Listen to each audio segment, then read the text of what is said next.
English నేర్చుకోవడం అనర్గళంగా మాట్లాడడం మీ కల? వెంటనే కాల్ చేసి క్లాసెస్‌కి రిజిస్టర్ అవ్వండి.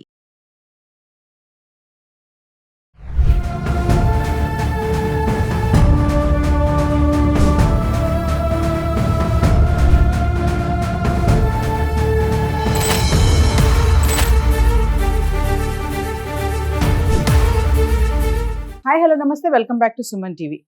కుటుంబాన్ని కాపాడాల్సిన తండ్రే పిల్లల్ని చంపి తర్వాత వైఫ్ అండ్ హస్బెండ్ ఇద్దరు కూడా సూసైడ్ చేసుకున్నారు. ఆర్థిక ఇబ్బందులు వస్తే సూసైడ్ శరణ్యమా?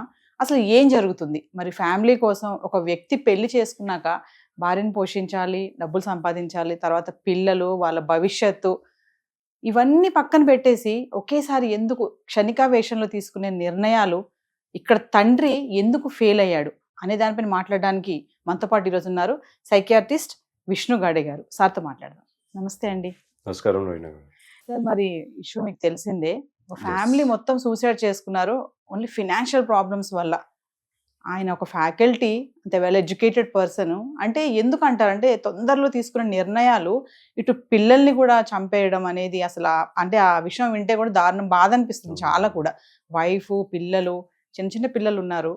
ఎందుకు ఇలా జరుగుతుంది ఫ్యామిలీస్ లో అంటే ఏం చెప్తారు? రెమెడీస్ ఏం లేవంటారా? నవీన గారు, ఏదైతే జరిగిందో కొంచెం సాడ్ స్టోరీ, కొంచెం వినడానికి బాధ కూడా ఉంటుంది. ఎందుకంటే ఇక్కడ children are involved. Young girl, 9th class girl and 5th class అబ్బాయి అనుకుంటా. సో ఈ సిచ్యువేషన్లో ఏమవుతుంది అంటే, సో ఇట్ ఈస్ ఏమంటాం మనం దీన్ని మర్డర్ సూసైడ్ అంటాం. సో కాన్సెప్ట్ ఏంటంటే మర్డర్ సూసైడ్లో ఇక్కడ వన్ పర్సన్ అది ప్లాన్డ్గా కానీ ఇంపల్సివ్ యాక్ట్లో 1 or more జనాలకు చంపేసి తర్వాత సెల్ఫ్గా సూసైడ్ చేసుకుంటారు. మేల్ కావచ్చు, ఫీమేల్ కూడా కావచ్చు. అండ్ సూసైడ్ ఎందుకు చేసుకుంటారంటే కూడా చాలా కారణాలు ఉంటాయి. కానీ నంబర్ 1 ఏంటంటే టు అవాయిడ్ పనిష్మెంట్. ఆ ఒక ఫియర్, భయం, మళ్ళీ జనాలు ఏమనుకుంటారో ఆ గిల్ట్ ఉంటుంది, తర్వాత బాధ, ఇంకా భయం ఉంటుంది. చేసినాక కూడా దే మే సఫర్. ఎందుకు చేసినా ఇప్పుడని రిగ్రెట్ కావచ్చు. 2 అది కూడా తట్టుకోలేక వాళ్ళు ఇమీడియట్ గానే సూసైడ్ చేయొచ్చు, లేకపోతే విదిన్ 24 to 48 hours లోనే మాక్సిమం ఇలాంటి murder suicide cases time frame చూస్తాం మనం. సో ఇప్పుడు సైకాలజీ వైజ్ చూస్తే ఎందుకు జరిగిందంటే, ఫాదర్ కి చాలా న్యూస్ ప్రకారం విన్నా నేను కూడా, ఫైనాన్షియల్ ప్రాబ్లమ్స్ ఉండే, ట్రబుల్ ఉండే, జాబ్ లేదు. సో మళ్ళీ మ్యారిటల్ ఇష్యూస్ ఏమైనా ఉన్నాయో లేవో తెలియదు మనకు. But financial and professional wise he was suffering. But help తీసుకునేది ఉండే definitely, maybe from his other extended family, wife side family, వాళ్ళ ఫాదర్, మదర్, వాళ్ళ ఇన్లాస్ లేదా వేరే చుట్టాలు. అండ్ యాజ్ వి డిస్కస్డ్ కూడా, ఎస్ సూసైడ్ చేసుకుంటే వేరే ఎఫెక్ట్ ఏమవుతుంది ఎక్స్టెండెడ్ ఫ్యామిలీ మీద, ఓన్ కిడ్స్ మీద కూడా మనకు తెలియదు. So maybe he could have asked for help, but solution is not suicide అండి, యాజ్ వీ నో. మెడికల్గా వెళ్తే he could have come for therapy, psychiatrist దగ్గర, సైకాలజిస్ట్ దగ్గర మెడికేషన్స్ ఇచ్చి, డెఫినెట్లీ ఫైనాన్షియల్ హెల్ప్ ఎక్కడి నుంచైనా రాకపోయినా అట్లీస్ట్ ఆ మెడికల్ హెల్ప్ అయితే ఏదైతే ఇవ్వగలుగుతామో ఆ టైంలో, మేబీ ఆ యాక్ట్కి వీ కుడ్ హ్యావ్ స్టాప్డ్. ఎందుకంటే ఇది చాలా వీక్స్ నుంచి, అవర్స్ నుంచి ప్లానింగ్ జరుగుతుంది వీళ్ళలో. ఇట్స్ నాట్ లైక్ ఒకటేసారి సడన్ గా చేసేద్దామని. ఎందుకంటే ఎస్పెషలీ ఈ ఇన్సిడెంట్స్ లో వైఫ్ అండ్ హస్బెండ్ కూడా ప్లాట్ చేశారు, ప్లానింగ్ చేశారు కలిసి. So this must have been going on since few weeks. ఆ థాట్, దాని సూసైడల్ ఐడియేషన్ అంటాం మనం. ఇంపల్సివ్ యాక్ట్ ఆఫ్ సూసైడ్ అని కూడా ఉంటుంది. అది ఫర్ ఎగ్జాంపుల్ ఏదో ఇంపల్సివ్ లో, కోపంలో కానీ, లేకపోతే ఆల్కహాల్ నషాల్లో, డ్రగ్స్ నషాల్లో చేసేయడం కానీ, యాక్సిడెంటల్ సూసైడ్స్ కూడా ఉండొచ్చు, సెల్ఫ్ హార్మ్ బిహేవియర్స్ ఇలాంటివి ఉంటాయి సైకాలజీలో. బట్ ఈ ఆస్పెక్ట్ లో చూస్తే ఫస్ట్ పిల్లలకు పాయిజన్ ఇచ్చి మళ్ళీ హ్యాంగ్ చేసి after confirmation of death the husband and wife together కలిసి ప్లాన్ చేశారు చనిపోవడానికి. సో దాన్ని మనం జాయింట్ సూసైడ్ కూడా అంటాం. Where they have planned it, ఇద్దరు మంచిగా కన్సెంట్ తీసుకుని ఇలా చేద్దాం అలా చేద్దాం అని they have decided to end the life అండి, which is again very sad. ఇక్కడ one spouse or partner problem ఉంటుంది, other one should have helped. ఇప్పుడు హస్బెండ్ కి చాలా ప్రాబ్లం, మేబీ వైఫ్ ఆ సైన్స్ చూసి, ఆ సూసైడల్ బిహేవియర్ ప్యాటర్న్ చూసి, ఆయన డిప్రెషన్ లో ఉన్నాడా లేదా చూసి, maybe she could have taken him to a doctor or ఫ్యామిలీలో డిస్కస్ చేసి సొల్యూషన్స్ ఏంటి, అసలు వేరే మార్గాలు ఏంటి టు టాకిల్ దిస్ ఇష్యూ. కొంచెం maybe is my opinion could have helped him, but sad అండి. అంటే సార్ ఇప్పుడు ఏమవుతుందంటే ఫ్యామిలీ మెంబర్స్ తో కూడా చర్చలు చేసుకోవడానికి కూడా ఇష్టపడట్లేదు అంటారా? ఇప్పుడు ఇంత ఇష్యూస్ వచ్చాయి, వాళ్ళకి జాబ్ లేదు, ఫైనాన్షియల్ ప్రాబ్లమ్స్ ఉన్నాయి అనుకుంటున్నాము. కనీసం వాళ్ళ మమ్మీ డాడీతో కానీ అత్తమ్మతో కానీ కూర్చొని అంటే మాట్లాడుకునే టైమే ఉండట్లేదా? లేకపోతే చెప్పుకుంటే ఎక్కడ లోకు అయిపోతాం అనే ఫీలింగ్ అంటారా? నవీన గారు, ఇప్పుడు ఈ జనరేషన్ లో ఎంత ఫాస్ట్ పేస్డ్ లైఫ్ మనది. ఎస్.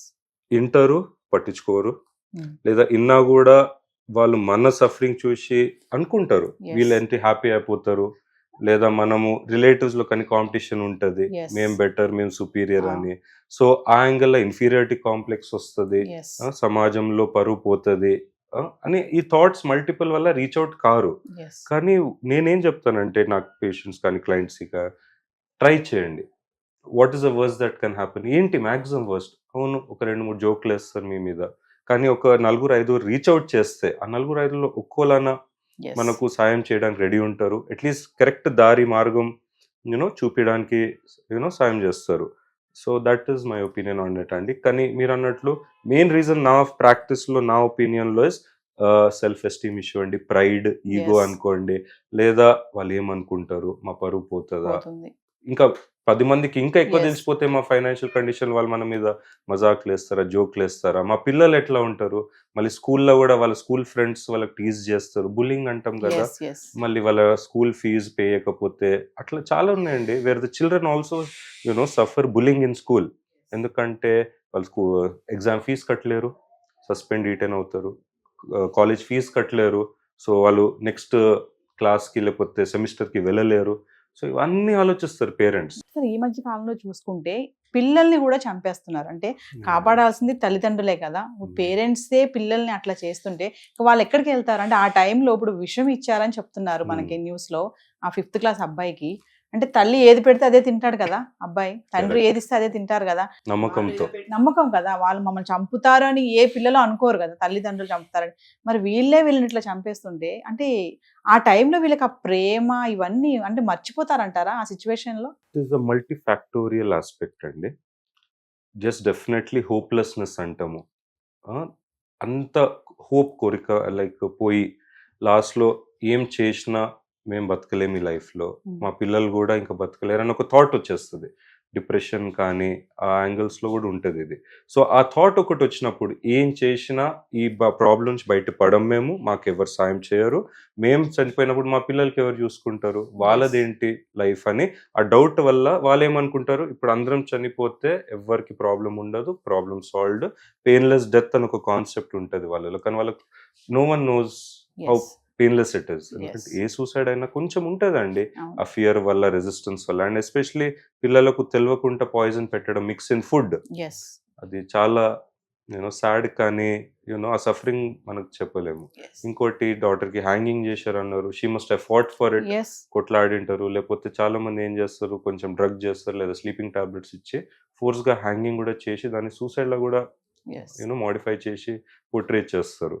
బట్ పిల్లలది ఆ లవ్ లేదని కాదండి, కానీ సాడ్లీ సిచ్యువేషన్ ఇస్ హోప్లెస్ అని, ఇంకా ఏ హోప్ లేదు, వీళ్ళు ఈ సిచ్యువేషన్ బయట పడరు, మేము లేకపోతే పిల్లలకి ఎవ్వరు చూసుకోరు లైఫ్లో అని ఒక థాట్ కూర్చుంటుంది చూడండి, దాని నుంచి బయట తేలేం అట్ దట్ సిచ్యువేషన్.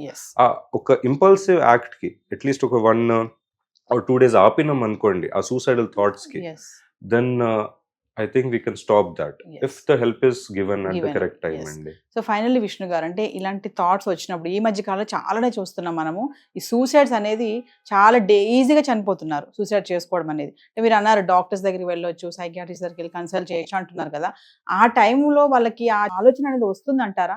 అలాంటి ఆలోచనలు వచ్చే వాళ్ళకి కానీ, కొంతమంది చాలా వరకు ఉంటారు విసిగిపోయి నాకు చనిపోవాలనిపిస్తుంది అనే ఆలోచన ఎంతసేపు తిరుగుతూ ఉంటుంది వాళ్ళకి బుర్రలో. అలాంటి వాళ్ళు కన్సల్ట్ చేయాలి అంటే ఒక్కసారి వాళ్ళకి ఏం చెప్తారు, టిప్స్ ఏమన్నా ఇస్తారా? టిప్స్ అంటే చూడండి, నా ఒపీనియన్లో ఎంత స్మాల్ థాట్ ఉన్నా, సూసైడ్ చేసుకోవాలనిపిస్తున్నా థాట్ ఉన్నప్పుడు కూడా you have to reach out for help అండి. ఎందుకంటే ఎంత చిన్నది ఉండని, ఎంత సీరియస్ ఉన్నా, we have to address every patient who is having that thought. And దాని తర్వాత డిప్రెషన్ ఉందా రూల్ అవుట్ చేయాలి, తర్వాత ఇట్లాంటి ఫైనాన్షియల్ మ్యారిటల్ ప్రాబ్లమ్స్ ఏమన్నా కౌన్సిలింగ్ చేసి we can at least boost their confidence and give them help.